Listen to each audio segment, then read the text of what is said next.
হাতে গোনার মাত্র দুদিন বাকি ভোট প্রচারের। 19 এপ্রিল ভোট গ্রহণ জলপাইগুড়িতে। অল্প সময় বেশি বেশি মানুষের কাছে পৌঁছানোর লক্ষ্যে হাটে বাজারে প্রচারে জলপাইগুড়ি লোকসভা কেন্দ্রের কংগ্রেস সমর্থিত বাম প্রার্থী দেবরাজ বর্মন। সোমবার সাত সকালে জলপাইগুড়ি শহরের নেতাজি পাড়া বাসস্ট্যান্ড সংলগ্ন পুরাতন পুলিশ লাইন এলাকায় টোটো চালক পথ চলতি মানুষের সাথে জনসংযোগে এরপর তিনি তালমাহাটে ভোট প্রচার করেন। ভালো সাড়া পাচ্ছেন দেবরাজ, এমনটাই জানিয়েছেন তিনি।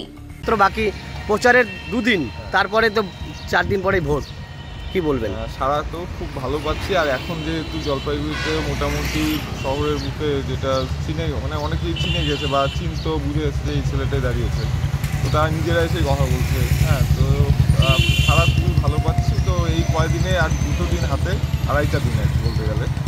তো প্রচারটা মানে আরও বেশি কি বলবো মানে নিবিড় হয়ে যাচ্ছে এবং আরও মানে রাশটা আরও বেড়ে গেল আর কি। কয়টা দিনের মধ্যে আরও অনেক কয়টা জায়গা আরও কভার করতে হবে। বিরোধীদের হ্যাপি হয়ে প্রচারে আসছে সব প্রার্থীর হয়ে।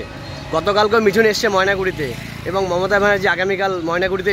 এতে কি মনে হয় এই হ্যাভিওয়েট প্রার্থী বা বিভিন্ন যারা প্রচারে এসছে তাদের কি কিছু আপনাদের? না দেখুন, হেভিওয়েট প্রার্থী যেই আসুন, যেহেতু প্রার্থীর হয়ে প্রচারে আসছে অনেকেই। হ্যাঁ, প্রার্থীর প্রচারে আসেন হেভিওয়েট যারা।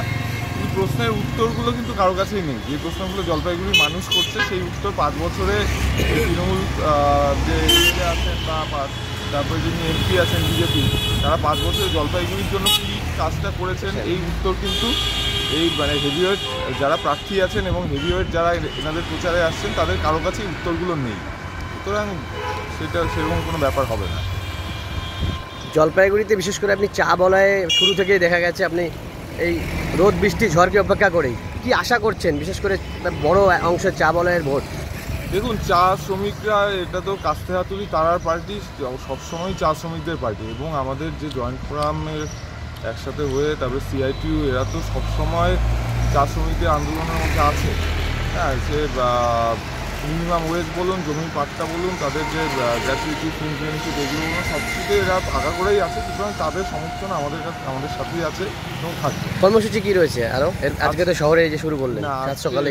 শহরের থেকে গিয়ে শহরটা মোটামুটি শেষ করে আমরা যাবো তালমা বাজার।